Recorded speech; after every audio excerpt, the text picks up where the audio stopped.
चलिए अब हम पढ़ने वाले हैं भू संचलन एवं संबंधित स्थलाकृतियों के बारे में। भू संचलन होता क्या है उसके बारे में पढ़ेंगे और विभिन्न प्रकार की स्थलाकृतियाँ और इससे बनने वाले जो क्वेश्चंस है, इंपॉर्टेंट जो क्वेश्चंस है, एमसीक्यूज है जो परीक्षा में आपको पूछे जाते हैं ज़्यादातर, उनसे संबंधित सारी चीज़ें हम यहाँ पर जानने वाले हैं। तो यहाँ अगर बात करें हम पृथ्वी की, तो पृथ्वी का जो आंतरिक भाग है उसके बारे में हमने पढ़े, ठीक है, पिछली क्लास में। आंतरिक भाग से उत्पन्न होने वाले जो बल है उसको अंतर्जात बल कहा जाता है, ठीक है, इसके बारे में हम पढ़ेंगे अभी। जबकि पृथ्वी की सतह पर उत्पन्न होने वाले जो बल है उसको बोला जाता है बहिर्जात बल, ठीक है। इन अंतर्जात बल का संबंध पृथ्वी के भूगर्भ से होता है, जबकि बहिर्जात बल का संबंध जो होता है मुख्यतः वायुमंडल से होता है।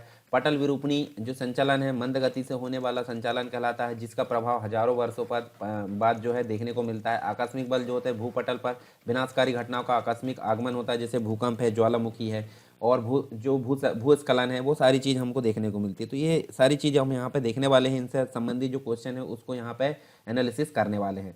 तो चलिए देख लेते हैं इसके बारे में। हम यहाँ देखें तो सबसे पहले हमको बात करने को मिलता है, देखिए यहाँ पे भू संचलन जो प्रक्रिया होती है वो दो प्रकार की होती है। तो एक आंतरिक बल होता है, मतलब अंतर्जात बल बोलते हैं, और एक बहाबल यानी कि बहिर्जात बल इसको बोला जाता है, ठीक है। तो यहाँ देखिए अंतर्जात बल के अंतर्गत आपको आकस्मिक गतियाँ देखने को मिलती है और एक पटल विरूपणी गतियाँ। आकस्मिक गतियाँ मतलब हो जाता है जैसे ज्वालामुखी एकदम से आकस्मिक से होता है, भूकंप आकस्मिक मतलब बिना उसके हमको ये पता नहीं चलता कि पहले से कि कुछ होने वाला है, परंतु ये अचानक से यहाँ पे इसका जो है विनाश होता है। परंतु पटल विरूपणी जो गतियाँ है, जैसे ज्वालामुखी उत्पन्न हुआ तो उससे क्या होता है, पर्वतों का निर्माण हो गया या कुछ और जो स्थलाकृतियाँ वो देखने को मिलती है। भूकंप से भी हमको इसी प्रकार की चीज़ें देखने को मिलती है। जो भूस्खलन होता है, बहुत सारी चीज़ इसके अंतर्गत देखने को मिलती है। पटल विरूपणी जो गतियाँ है उसमें महाद्वीप निर्माणकारी, मतलब धीरे धीरे जो होता है प्लेट के खिसकाव के कारण यह महाद्वीपों का निर्माण होता है, जैसे ऊपरीमुखी संचलन बोलते हैं, अधोमुखी संचलन बोलते हैं। इसके बाद भी यहाँ पे देखिए अधोमुखी संचलन में आपको तनाव देखने को मिलता है।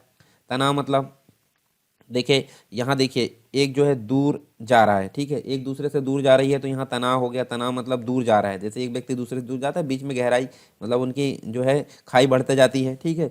तो यहाँ पे भी एक जो प्लेट है दूसरी प्लेट से दूर जाती है, तो यहाँ देखिए या तो चटकन हो जाती है या भ्रंश बन जाता है।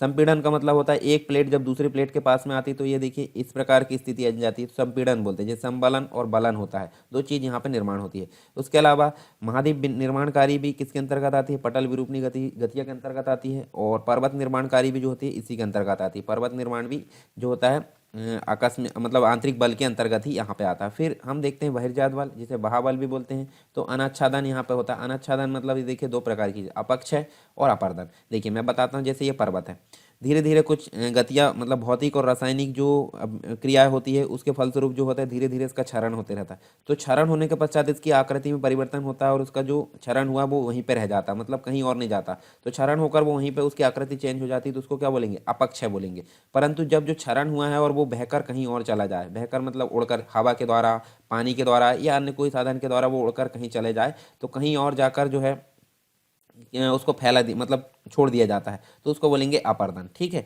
तो दो चीज़ हमने यहाँ देखे।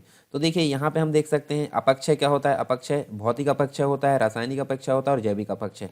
यहाँ देख सकते हैं, देखिए नदी या बहता जो जल है वो यहाँ पे देखने को मिलता है। भूमिगत जल भी, वायु है, हिमानी है, सागरीय जल, तो इसके कारण यहाँ पे जो है अपक्षय मतलब वहीं पे रह जाना और दूर ले जाकर छोड़ देना, यानी कि उसको बोलेंगे अपर्दन, ठीक है। और एक और चीज़ होती है, दूर ले जाना मतलब अपर्दन होता है, और छोड़ दिया जाना वहाँ जगह पे मतलब निक्षेपण होता है। तो ये भी आपको याद रखना है। उसके बाद दो बल हमने देखे, अंतर्जात बल, बहिर्जात बल, मतलब पृथ्वी की सतह पर जो उत्पन्न होते हैं वो कहलाते हैं अंतर्जात बल, और बाहरी जो सतह पर होते हैं वो बहिर्जात बल कहलाते हैं। इसके साथ ही हम देखें, यहाँ देखिए जो भूतल है, भूतल पर परिवर्तन मतलब दो बल हमने देखे, अंतर्जात और बहिर्जात बल, ठीक है, आंतरिक सतह और बाहरी सतह वाले। तो यहाँ देखिए अंतर्जात बल की बात करें तो अंतर्जात बल का संबंध पृथ्वी के भूगर्भ से होता है, जबकि बहिर्जात का संबंध वायुमंडल से होता है। अंतर्जात बल से पृथ्वी में क्षैतिज व लंबवत संचलन होता है। क्षैतिज मतलब होता है हॉरिजॉन्टल और लंबवत मतलब होता है खड़ा यानी कि वर्टिकल, ठीक है। क्षैतिज मतलब होता है हॉरिजॉन्टल लेफ्ट से राइट मतलब नीचे सतह पर अंदर, और वर्टिकल मतलब खड़ा है यानी कि जो होता है लंबवत, इसको बोलते हैं। अंतर्जात बलों को जो है कार्य की तीव्रता के आधार पर दो प्रकार से यहाँ पे देखें, आकस्मिक और दीर्घकालिक बलों में बांटा गया, जो कि हम देख चुके हैं पहले। इसके बाद आकस्मिक बलों के परिणाम स्वरूप जो है भूपटल पर विनाशकारी घटनाएं जैसे कि भूकंप है, ज्वालामुखी है, भूस्खलन, आकस्मिक आगमन होता है। और दीर्घकालिक बल के अंतर्गत पटल विरूपणी बल इसको कहा जाता है, जिसके अंतर्गत लंबवत और क्षैतिज संचलन दोनों देखने को मिलते हैं। बात करते हैं बहिर्जात बल की। बहिर्जात बल जो होता है पृथ्वी के अंतर्जात बलों द्वारा भूतल पर उत्पन्न विषमताओं को दूर करने में सतत प्रयत्नशील रहते हैं, इसलिए बहिर्जात बल को समतल स्थापक जो है बल इनको कहा जाता है। इसके बाद कुछ महत्वपूर्ण स्थलाकृतियों की बात करें तो वलन होता है। वलन मतलब जैसे एक प्लेट दूसरी प्लेट तरफ आ गई इस प्रकार से, तो ये जो है आपस में इस प्रकार वलन हो जाता है। ठीक है, तो क्षैतिज जो होता है इससे उत्पन्न जो बल है उनको क्षैतिज संचलन द्वारा धरातलीय चट्टानों में संपीड़न के कारण लहरों के रूप में पड़ने वाले जो मोड़ है उसको वलन कहा जाता है। और वलन के कारण चट्टानों के ऊपर उठे हुए भाग को अपनति, मतलब जैसे ये प्लेट है, प्लेट ऊपर चली गई और एक नीचे, तो नीचे वाली को अभिनति बोलेंगे और ऊपर वाली को अपनति बोलेंगे। तो दोनों हमको देखने को मिलती है, अभी देखेंगे। बलन के प्रकार होते हैं, सम्मित बलन होते हैं। ठीक है, असम्मित बलन मतलब ये दोनों भुजाएं समान होती है, असम्मित बलन में दोनों भुजाएं समान नहीं होती है। फिर होते एक दिग्नत बलन होते हैं, तो इन सभी को हम आगे देखने वाले हैं। दोनों भुजाएं समानांतर होती है, समनत बलन होते हैं। परिवलन भी होता है। फिर भ्रंशन होते हैं। भ्रंश मतलब होता है एक प्लेट जब दूसरी प्लेट से दूर जाती है तो बीच में जगह बन जाती है, तो इसको बोलते हैं भ्रंश। ठीक है, एक भ्रंश घाटी भी होती है जो लंबी होती है, जैसे नर्मदा घाटी हमारी भ्रंश घाटी में बहती है। ठीक है, रैंप वैली भी होती है, भ्रंशोत पर्वत भी होते हैं, हास्ट पर्वत भी होते हैं, सभी हम देख सकते हैं। जैसे इनका उदाहरण अगर देखें भ्रंश पर्वत का, तो भारत का सतपुड़ा पर्वत जो है, जर्मनी का ब्लैक फॉरेस्ट है, वासियस पर्वत है, पाकिस्तान का सॉल्ट रेंज है। इसके अलावा यहाँ हॉर्स पर्वत की बात करें तो ये जर्मनी का हॉज पर्वत यहाँ देखने को मिलता है। ये देखिए, ये हमने देख चुके पहले ही। और यहाँ देखिए बलन के प्रकार में आप देख सकते हैं सम्मित बलन, देखिए ये वाला, ठीक है, जिसकी दोनों भुजाएं समान है। असम्मित बलन जिसकी दोनों भुजाएं समान नहीं है। फिर उसके बाद एक दिग्नत मतलब देखिए एक तरफ झुकते जा रहा है। फिर अधिबलन मतलब उसको अधिरोपित करते जा रहा है। समनत बलन मतलब देखिए और उसके ऊपर ही मतलब देख सकते हैं दूसरी जो भुजा वो पता नहीं चल रही। परिबलन में दूसरी भुजा पूरी तरीके से गायब हो गई। और जो यहाँ पे अगर देखें तो ये सातवें में हमको देखने को मिलता है, ये पंखाकार बलन में ये जो एक भुजा है वो वहाँ पे गायब हो जाती है। तो ये विभिन्न प्रकार के बलन आप देख सकते हैं यहाँ उदाहरण के रूप में देखने को मिले। तो हम फाइनली अब देख लेते हैं कुछ अभ्यास प्रश्न जो कि पुराने ईयर के भी है और कुछ मॉडल प्रश्न भी है। तो सभी के बारे में हम यहाँ पे देखने वाले हैं एनालिसिस करके। तो देखिए जो ऑप्शन दिए गए है उसमें भू आकृतिक प्रक्रियाओं की सही व्याख्या यहाँ देखने को मिलती है। तो कौन सा है, देखिए धरातल के पदार्थों का गुरुत्वीय बल के द्वारा संचलन, ये गलत है। ठीक है, जल के प्रवाह के द्वारा धरातल के पदार्थ का अधिग्रहण एवं परिवहन, ये भी गलत है। पर यहाँ देखिए अंतर्जात एवं बहिर्जात बलों द्वारा भू आकृति परिवर्तन, तो ये हमने पढ़े अभी, तो राइट आंसर भी हमारा सी ही होगा। यानी कि अंतर्जात और बहिर्जात बलों के द्वारा भू आकृति में परिवर्तन जो है वो सही व्याख्या है इसकी। ठीक है, और यहाँ देख भी सकते हैं हम, देखिए जैसे धरातल के पदार्थों पर अंतर्जात एवं बहिर्जात बलों द्वारा भौतिक दबाव तथा रासायनिक क्रियाओं के कारण भू आकृति में परिवर्तन से है। पटल विरूपणी एवं ज्वालामुखीयता अंतर्जात बलों से उत्पन्न जो भू आकृतिक क्रिया है तथा अपक्षय बृहच्छरण अपर्दन निक्षेपण, ये सभी भू आकृतिक प्रक्रिया देखने को मिलती है। नेक्स्ट क्वेश्चन है जो कथन है उनमें से विचार करना और सही कथन आपको बताना है। बीपीएससी बिहार पीएससी में पूछा गया है। ठीक है, और यहाँ देखिए अंतर्जात बल जो होते हैं पृथ्वी के आंतरिक भागों से उत्पन्न होते हैं, बहिर्जात बल पृथ्वी की सतह, बिल्कुल दोनों सही है। यानी कि यहाँ आप देख सकते हैं सी नंबर का हमारा राइट आंसर है। ठीक है, भू संचलन के संबंध में निम्न कथनों पर विचार करना है। ठीक है, तो यहाँ देखिए भूकंप ज्वालामुखी भूस्खलन का जो है भूस्खलन का कारक दीर्घकालिक होता है। दीर्घकालिक नहीं होता, ये आकस्मिक होता है, यानी कि शॉर्ट टर्म के लिए होता है, बहुत जल्दी होता है, आकस्मिक। और लंबवत क्षैतिज संचलन का आकस्मिक कारण यहाँ जो है आकस्मिक का कारण आकस्मिक बल है, तो ये गलत है। तो दोनों ही यहाँ पे गलत, यानी कि डी नंबर का हमारा राइट आंसर, क्योंकि ये जो है आकस्मिक बल होता है और ये दीर्घकालिक बल होता है। तो दोनों आप देख सकते हैं, मतलब आकस्मिक बल के अंतर्गत आप देखें तो भूकंप ज्वालामुखी भूस्खलन आते हैं। दीर्घकालिक बल के अंतर्गत आप देखें तो स्थापक जो समतल स्थापक बल, इसे पटल विरूपणी बल भी कहा जाता है। ठीक है, दीर्घकालिक बहता हुआ जल है, हिमानी भूमिगत जल, सागरी जल, ये सभी जो है दीर्घकालिक बल के अंतर्गत आते हैं। ठीक है, जो भूगर्भवेत्ता डटन ने 1989 में यहाँ देखिए संतुलन जो है शब्द का सर्वप्रथम प्रयोग अमेरिका के थे, इन्होंने किया था। फिर देखें हम, तो देखिए यहाँ देख सकते हैं निम्न में से कौन सा कथन सत्य है। तो देखिए आप पढ़िए पहले, महाद्वीप निर्माणकारी संचलन क्षैतिज संचलन का उदाहरण है, ये गलत है। ठीक है, पर्वत निर्माणकारी संचलन लंबवत संचलन का उदाहरण, ये भी गलत है। महाद्वीप निर्माणकारी संचलन आकस्मिक बल का जो है प्रकार, ये भी गलत है क्योंकि दीर्घकालिक होता है। पर्वत निर्माणकारी जो है क्षैतिज संचलन के परिणाम स्वरूप बलन पड़ जाते हैं, तो बिल्कुल सही है। तो ये डी नंबर का हमारे यहाँ पे राइट आंसर होगा। ठीक है, तो यहाँ पे पर्वत जो निर्माण होता है वो क्षैतिज संचलन है, परंतु यहाँ पे उसके परिणाम स्वरूप बल पड़ जाते हैं, बलन पड़ जाते हैं। ठीक है, उसके बाद नेक्स्ट जो है निम्न कथनों में से सत्य कथन का यहाँ पे चुनाव करना है। तो देखिए महाद्वीपीय जो भाग होते हैं उसमें धंसाव का कारण अधोमुखी संचलन होता है, बिल्कुल सही है। भ्रंश चटकन दरार का कारण क्षैतिज संचलन होता है, ये भी बिल्कुल सही है, यानी कि सी नंबर का हमारा राइट आंसर होगा। ठीक है, तो इसको आप जो है यहाँ PDF मिलेगी आपको, तो इसको आप पढ़ सकते हैं कंप्लीट रूप से, जो डिस्क्रिप्शन दिया गया है। उसके बाद नेक्स्ट क्वेश्चन है, अगर देखें तो यहाँ देखिए जो क्षैतिज संचलन है उसका समान रूप से क्रियाशील न होने से पंखा बलन का निर्माण होता है। तो बिल्कुल सही है यहाँ पे। क्यों? क्योंकि यहाँ पे हमने देखे थे 7वें नंबर का पंखा बलन देखने को मिलता है। उसके बाद देखिए दूसरा जो होता है एक दिग्नत बलन से ग्रीवा खंड का निर्माण होता है, ये गलत है। तो यहाँ देखिए ए नंबर का हमारा राइट आंसर है, केवल एक सही है। और आप दूसरा जो है, दूसरा अगर देखें तो देखिए एक दिग्नत बलन जो है जब किसी बलन की एक भुजा समान ढाल वाली तथा उसी बलन की दूसरी भुजा पहली भुजा पर समकोण बनाती है तो उसका ढाल जो है खड़ा हो जाता है। इस प्रकार के बलन को एक दिग्नत बलन यहाँ पे कहा जाता है। ठीक है, चलिए आगे देखते हैं। यहाँ देख लीजिए नेक्स्ट जो है, नेक्स्ट क्वेश्चन यहाँ देखने को मिलता है भ्रंशन, यानी कि निम्न कथनों पर विचार करना और सही कथन बताना। तो भ्रंशन की उत्पत्ति जो है केवल संपीड़न बल से होती है। ठीक है, संपीड़न बल से होती है। तो यहाँ देखिए भ्रंशन की उत्पत्ति संपीड़न बल से नहीं होती, संपीड़न बल से बलन होते हैं। जबकि ये जो होती है एक दूसरे के पास मेरे बलन हो जाते हैं, परंतु जब दूर जा रही है, ठीक है, दूर जा रही मतलब तनाव हो रहा है, तनाव होने के कारण भ्रंश होता है। तो ये ऑप्शन हमारा गलत हो गया। सामान्य भ्रंश का निर्माण तनाव बल के कारण होता, बिल्कुल सही। व्युत्क्रम भ्रंश संपीड़न बल के कारण निर्मित होती, ये भी बिल्कुल सही। यानी कि हमारा देखिए 2 और 3, पहला नंबर तो गलत हो गया, 2 और 3 सही है। यानी कि ये देखिए बी नंबर का हमारा यहाँ पे राइट आंसर होगा। इसके बारे में आप यहाँ पे जो है स्क्रीनशॉट लेकर इसका पढ़ भी सकते हैं। ठीक है, उसके बाद देखिए निम्न कथनों पर विचार करना है और यहाँ पे असत्य कथनों का चुनाव करना है। तो ये पहले आप देख लीजिए करिए कि असत्य कथन बोल रहा है या सत्य कथन बोल रहा है। तो असत्य कथन बोल रहा है यानी कि जो सही होंगे तो वो यहाँ पे एक भी ऑप्शन नहीं आएंगे और अगर गलत होंगे तो दोनों ऑप्शन आएंगे। तो जैसे जलगर्तिका नदी तल में अपर्दित छोटे चट्टान टुकड़े छोटे जो होते हैं उसका वृत्ताकार रूप है, तो ये सही है, मतलब ये ऑप्शन में हमारा नहीं आएगा। नदी वेदिकाएं बाढ़ मैदानों के लंबवत अपर्दन से निर्मित होती है, बिल्कुल सही। तो दोनों ऑप्शन सही है और बोला क्या गया है असत्य कथन, तो दोनों में से कोई भी कथन हमारे असत्य नहीं है। तो ऑप्शन हमारा कौन सा आएगा? डी नंबर का। डी नंबर का हमारा ऑप्शन आएगा कि जो आंसर है वो इनमें से कोई नहीं है। और यहाँ देखिए जलगर्तिका की अगर बात करें तो यहाँ देखिए पहाड़ी क्षेत्रों में नदी तल में जो अपर्दित छोटे चट्टान है टुकड़े हैं छोटे गर्त है उसमें फंसकर वृत्ताकार रूप में एकत्रित होने से निर्मित होती है। और एक बार छोटे व उथले गर्तों के बन जाने पर कंकड़ पत्थर जो गोलार्ध होते हैं इन गर्तों में एकत्रित हो जाते हैं और प्रवाहित जल के साथ घूमते हैं और धीरे धीरे जो है इन गर्तों का आकार बढ़ते जाता है। साथ ही अगर बात करें नदी वेदिकाओं की तो मुख्य रूप से नदियों के अपर्दन के फलस्वरूप निर्मित जो स्थलाकृतियां है वो नदी वेदिका कहलाती है, क्योंकि ये निक्षेपित बाढ़ मैदानों के लंबवत अपर्दन से निर्मित होती है। इसके बाद नेक्स्ट अगर बात करें हम यहाँ पे तो देखिए नेक्स्ट क्वेश्चन आपको देखने को मिलता है निम्न में से कौन सा कथन सत्य है। तो सत्य कथन पूछा गया, कोई भी एक ऑप्शन यहाँ पे सही होगा। तो यहाँ देखिए प्लाया का जो विकास है मरुस्थलीय क्षेत्रों में होता है, बिल्कुल सही है। और ये आईएएस में पूछा गया था ये क्वेश्चन। बेसिन के किनारों से लगातार लाए हुए अवसाद के जमाव के कारण बेसिन के मध्य लगभग समतल मैदान की रचना हो जाती है, तो ये भी बिल्कुल सही है। ऑक्सीकरण वही होता है जहाँ वायुमंडल एवं ऑक्सीजन युक्त जल मिलते हैं, तो ये बिल्कुल सही। तीनों ऑप्शन सही, यानी कि लास्ट वाला ऑप्शन उपरोक्त सभी यहाँ पे सही होगा। नेक्स्ट है निम्न कथनों पर यहाँ पे विचार करना है। ठीक है, तो यहाँ देख सकते हैं, देखिए अपर्दनात्मक तथा निक्षेपणात्मक दोनों प्रकार के स्थल रूप काष्ठ स्थलाकृतियों की विशेषता बिल्कुल सही है। संप्राय मैदान का निर्माण नदियों द्वारा होता है, ये भी बिल्कुल सही है। यानी कि सी नंबर का हमारा ऑप्शन सही है। 1 और 2 दोनों के बारे में आप यहाँ पे पढ़ भी सकते हैं।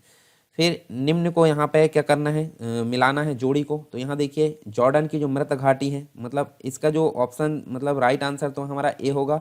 और यहाँ देखिए जो जॉर्डन की मृत घाटी है वो आपको देखने को मिलेगी, यहाँ देख सकते हैं, ये देखिए भ्रंशन घाटी कहलाती है, भ्रंश घाटी। और उसके बाद अगर देखें तो ये ब्रह्मपुत्र जो है ब्रह्मपुत्र घाटी, ये रैंप घाटी कहलाती है। उसके बाद जो सी है, सी का यहाँ पे अगर देखें तो यहाँ पे जो जर्मनी का ब्लैक फॉरेस्ट है वो ब्लॉक पर्वत कहलाता है। और यूरोप का हॉस्ट पर्वत अगर बात करें तो ये सिंपल सी बात है, हॉस्ट पर्वत यहाँ पे कहलाएगा।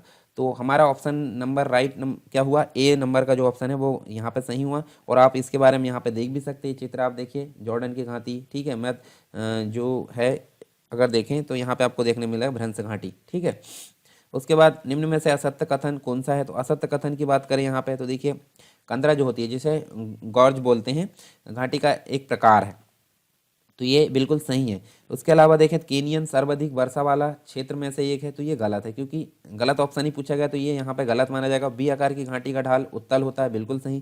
केनियन बी आकार की घाटी का एक प्रकार, बिल्कुल सही। तो ऑप्शन हमारा बी यहाँ पे क्या होगा, बी नंबर का ऑप्शन हमारा यहाँ पे सही होगा, क्योंकि असत्य कथन वही है, वही पूछा गया था। ठीक है, तो इसके बारे में आप यहाँ पे पढ़ भी सकते हैं। निम्न कथनों पर जो है विचार करना है। तो देखिए यहाँ पे अपर्दन भूखंड में उत्थान से जलप्रपात का जो निर्माण है वो देखने को मिलता है। तो अपर्दन भूखंड से उत्थान मतलब जो होता है उससे जलप्रपात का निर्माण यानी कि जो वाटरफॉल है उसका निर्माण होता है। तो बिल्कुल सही है। जलोढ़ शंकुओं के मिलने से भावर प्रदेश का, भावर प्रदेश मतलब जैसे पहाड़ों पर्वतों से नदियाँ आती है और छोटे छोटे कंकड़ पत्थरों के कारण जो है वो वहाँ पे पानी उनका छुप जाता है, धाराएं छुप जाती है। तो इस वाले प्रदेश को भावर कहा जाता है। पर निकल कर एक जगह फिर निकल जाती है वो पानी मतलब तराई पे, तो उस भाग को तराई बोला जाता है। तो भावर प्रदेश जलोढ़ शंकुओं के मिलने के कारण यहाँ पे निर्माण होता है। बिल्कुल सही है। तो हमारा सी नंबर का यहाँ पे राइट आंसर है, 1 और 2 दोनों। ठीक है। उसके बाद निम्न में से असत्य कथन का यहाँ चयन करना है। तो असत्य कथन कौन सा है, देखिए यहाँ देख सकते हैं, नदी विसर्प डब्लू आकार के होते हैं। बिल्कुल सही है ये। ठीक है। और इसके अलावा गोखुर झील एवं छाड़न झील एक दूसरे के विपरीत होती है, गलत है। क्यों? क्योंकि ऐसा नहीं होता। फिर उसके बाद मैदानी क्षेत्रों में नदियों का क्षैतिज अपर्दन अधिक होता है। बिल्कुल सही। ठीक है। तो बी हमारा जो है गलत क्यों है? तो देखिए यहाँ पे जो है गोखुर झील या छाड़न झील एक दूसरे के पर्यायवाची है, जो ना कि विपरीत है। और जब नदी अपने विसर्प को छोड़ देकर सीधे रास्ते में प्रवाहित होती है तब नदी का अवशिष्ट भाग गोखुर झील या छाड़न झील कहलाता है। उसके बाद विसर्प ऐस आकार के होते हैं। ठीक है। और बाकी चीज़ आप यहाँ पे देख सकते हैं। उसके अलावा निम्न में से किसे पर्वतों का सागर कहा जाता है? निम्न में से किसे पर्वतों का सागर कहा जाता है? तो ये हम देख सकते हैं बी नंबर का हमारा राइट आंसर ब्रिटिश कोलंबिया को। और यहाँ देखिए प्रशांत महासागर के पूर्वी तट पर स्थित ब्रिटिश कोलंबिया को पर्वतों का सागर कहा जाता है। यह कनाडा का एक प्रांत है जिसकी राजधानी विक्टोरिया है। इसका जो है प्रांत का सबसे बड़ा नगर बेकोम्बूर माना जाता है। ठीक है। चलिए आगे देखते हैं। डेविस के त्रिकूट में शामिल है। डेविस के त्रिकूट में क्या शामिल है? चट्टानों की संरचना ये भी शामिल है, अपर्दन के प्रक्रम ये भी शामिल है, और समय की अवधि ये भी शामिल है। तो मतलब उपरोक्त सभी यहाँ पे इसका राइट आंसर होगा। और इसके बारे में हम यहाँ पे देख भी सकते हैं। ठीक है। ये आपको विवरण दिया गया है। अंधी जो घाटियाँ पाई जाती है वो कहाँ पाई जाती है? तो ये कहाँ पाई जाएगी? ये कास्ट प्रदेश में पाई जाती है। राइट आंसर हमारा यहाँ पे देखने को मिलेगा। उत्तर प्रदेश पीएससी के अंतर्गत ये देखने को मिला था क्वेश्चन। ठीक है। कास्ट प्रदेश में जब नदी एक विलयन क्षेत्र पर समाप्त हो जाती है तथा यह जो स्थिति है जब एक लंबे समय तक रहती है तो सिंक के ऊपर नदी अपनी घाटी को कास्ट मैदान से अधिक नीचे कर लेती है। इस अवस्था में नदी की घाटी का अंत एक विलयन क्षेत्र पर हो जाता है। इस घाटी को अंधी घाटी कहा जाता है। नेक्स्ट क्वेश्चन है, एंडीज पर्वत श्रृंखला जो है किस महाद्वीप पर? तो एंडीज आप देख सकते हैं दक्षिण अमेरिका जो है, दक्षिण अमेरिका के अंतर्गत आपको यहाँ जो है पूरी पर्वत श्रृंखला फैली हुई नजर आती है। और ये दक्षिण अमेरिका देखने को मिलता है इसका राइट आंसर। ठीक है। और यहाँ देखिए 7 देश Venezuela, Colombia, Ecuador, Peru, Bolivia, Chile और अर्जेंटीना, इन सभी देशों में इसका जो विस्तार देखने को मिलता है। और इसकी सबसे ऊंची चोटी आपको माउंट एकांकागुआ जिसकी ऊंचाई आपको 6,962 मीटर देखने को मिलती है, अर्जेंटीना में स्थित है। ठीक है। इसके बाद कुछ और चीज़ें यहाँ देख सकते हैं हम। ठीक है। और यहाँ देखिए नेक्स्ट क्वेश्चन आपको देखने को मिलता है, अपक्षय एक गतिशील क्रिया है जबकि अपक्षय वहीं पे होता है। मैंने बताया था अपक्षय स्थायी है, स्थिर रहती है, और अपर्दन जो होती है एक जगह से दूसरी जगह, जबकि अपर्दन एक स्थैतिक क्रिया। तो उल्टा हो जाएगा, नहीं अपर्दन क्या है? एक गतिशील क्रिया है और अपक्षय एक जो है स्थैतिक क्रिया है। तो यहाँ पे ऑप्शन तो गलत हो गया, परंतु यहाँ पे क्या पूछा गया? सत्य पूछा गया। अंतर्जात बलों को भूमि विघर्षण बल भी कहा जाता है। तो ये भी गलत है। तो चलिए इसके बारे में देख लेते हैं। ये तो हमारा राइट आंसर यहाँ पे ना तो 1 ना तो 2 होगा। ठीक है। तो यहाँ देखिए भूमि विकर्षण बल यहाँ जो बहिर्जात बल को कहा जाता है, अंतर्जात बल को नहीं कहा जाता। तो आपको याद रखना है ये। संयुक्त राज्य अमेरिका के दक्षिण कैलिफोर्निया में स्थित मृत घाटी डेथ वैली निम्नलिखित में से किसका उदाहरण है? तो यहाँ देख सकते हैं ये रिफ्ट घाटी का इसका उदाहरण है। डेथ वैली जिसको कहा जाता है, कहाँ पे है? ये संयुक्त राज्य अमेरिका के अंतर्गत है। और यहाँ देखिए अमेरिका के कैलिफोर्निया में स्थित मृत घाटी भी एक प्रकार की रिफ्ट घाटी का उदाहरण है। यह पूर्वी कैलिफोर्निया प्रांत के मोजाबो मरुस्थल के डेथ वैली नेशनल पार्क में स्थित है। तो ये आपको याद रखना है। और मृत घाटी का अर्थ भी आप यहाँ पे पढ़ सकते हैं। निम्न में से कौन सा प्राचीन बलित पर्वत नहीं है? तो देखिए प्राचीन बलित पर्वत हम देख सकते हैं अरावली भी है, यूराल भी है, अपलेसियन भी है, परंतु एंडीज पर्वत जो है बलित पर्वत यहाँ पे प्राचीन रूप से नहीं देखा जाता। ठीक है। तो नवीन बलित पर्वत उसको बोला जा सकता है। तो बाकी के बारे में पूरा यहाँ पे डिस्क्रिप्शन दिया गया है। सूची 1 को सूची 2 से मिलाना है। और यहाँ देखिए जो पर्वत शिखर है और उनकी स्थिति और देश के बारे में पूछा गया है। तो देखिए यहाँ पे अगर बात करें तो ये जो इसका आंसर है सी नंबर का यहाँ पे इसका राइट आंसर है। ठीक है। सी नंबर का। तो यहाँ देख सकते हैं जो पहला है, पहला का यहाँ पे 4 है, यानी कि एल्ब्रूस पर्वत आपको कहाँ मिलेगा? रूस के अंतर्गत। उसके बाद आप किलीमंजारो की अगर बात करें तो तंजानिया में देखने को मिलता है। ठीक है। उसके बाद जो माउंट कुक है वो आपको न्यूजीलैंड में देखने को मिलता है। और माउंट मैकिनले आपको कहाँ देखने को मिलता है? संयुक्त राज्य अमेरिका में। तो इस प्रकार से ये जो है सी नंबर का हमारा राइट आंसर है। इनकी स्थिति और देश आप मैप में इनको निहार सकते हैं वर्ल्ड मैप के अंतर्गत। और ये आप देख सकते हैं यहाँ पे सबकी स्थिति। ठीक है। संसार की छत किसे कहा जाता है? संसार की छत एशिया जो महाद्वीप उसके अंतर्गत आपको पामीर जो है, पामीर की गांठ या पामीर का पठार जिसे बोलते हैं, इसको कहा जाता है संसार की छत। ठीक है, ऐसा माना जाता है कि वहाँ खड़े होते पूरे संसार को देखा जा सकता है, पर ऐसा पॉसिबल नहीं है। ठीक है, संसार की छत जो है पामीर के पठार को कहा जाता है और ये मध्य एशिया में स्थित है। पामीर मध्य एशिया में स्थित एक प्रमुख पठार पर्वत श्रृंखला है जिसकी रचना हिमालय पर्वत, तिएन शान, काराकोरम, कुनलुन और हिंदुकुश श्रृंखलाओं के संगम से देखने को मिलती है। निम्न में से कौन सा सबसे बड़ा पठार है? तो जो तिब्बत का पठार है वो सबसे बड़ा पठार यहाँ पे माना जाता है। तिब्बत का पठार मध्य एशिया में स्थित एक ऊंचाई वाला जो विशाल पठार है, यह दक्षिण हिमालय में जो है, दक्षिण में हिमालय पर्वत श्रृंखला से लेकर उत्तर में तकलामकान रेगिस्तान एक तक जो है विस्तृत है और यह पठार महान पर्वत श्रृंखलाओं से घिरा हुआ है। उत्तर में कुनलुन पर्वत श्रृंखला जो उत्तर इस पठार के और तारीम द्रोणी के बीच है और पूर्वोत्तर में चिलियन जो पर्वत श्रृंखला इसे गोबी रेगिस्तान से विभाजित करती है। देखिए नेक्स्ट क्वेश्चन यहाँ पे देखने को मिलता है, बलन एवं उनकी विशेषताओं के अनुरूप देखें तो सूची 1 को सूची 2 से यहाँ पे मिलाना है। तो इसका राइट आंसर हमारा ए होगा। और अब इसके अनुसार देख लेते हैं, जैसे समन्वित बलन है, सम्मित बलन जो है, इसका जो हम देखें तो यहाँ देखें दोनों भुजाएं की जो लंबाई है वह ढलान समान देखने को मिलता है। ठीक है, उसके बाद नेक्स्ट जो है असममित बलन। तो असममित बलन में दोनों भुजाओं की लंबाई व ढाल असमान होते हैं। तो ये पहला का दूसरा और दूसरे का पहला है। फिर उसके बाद देखें तो यहाँ पे जो है समनत बलन की अगर बात करें तो ये तीसरे का तीसरा यानी तीव्र ढाल युक्त बलन होता है। उसके बाद अगर देखें तो अधिबलन की बात करें, दोनों भुजाएं समानांतर रूप से देखने को मिलती है। तो ए नंबर का हमारे यहाँ पे राइट आंसर होगा।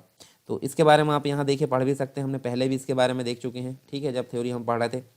तो ये कंप्लीट रूप से हमने देखे यहाँ पे जो भू संचलन स्थलाकृति है उसके बारे में कंप्लीट रूप से ओवरव्यू और इससे संबंधित जो क्वेश्चन है वो हमने यहाँ पे कंप्लीट रूप से कवर किए। तो आई होप सारी चीज़ें आपको क्लियर हुई होगी। फिर भी अगर कोई डाउट है तो आप मुझे कमेंट बॉक्स में यहाँ पे बता सकते हैं। ठीक है, और आप जो है एंड्रॉयड एप्लीकेशन को भी यहाँ पे डाउनलोड कर सकते हैं। कहाँ पे? प्ले स्टोर में जाकर सरकार स्टडी वेब्स एजुकेशन, उसमें आपको सिक्वेंसली सारी जो स्टडी मटेरियल है वो कुछ समय पश्चात अवेलेबल हो पाएगा।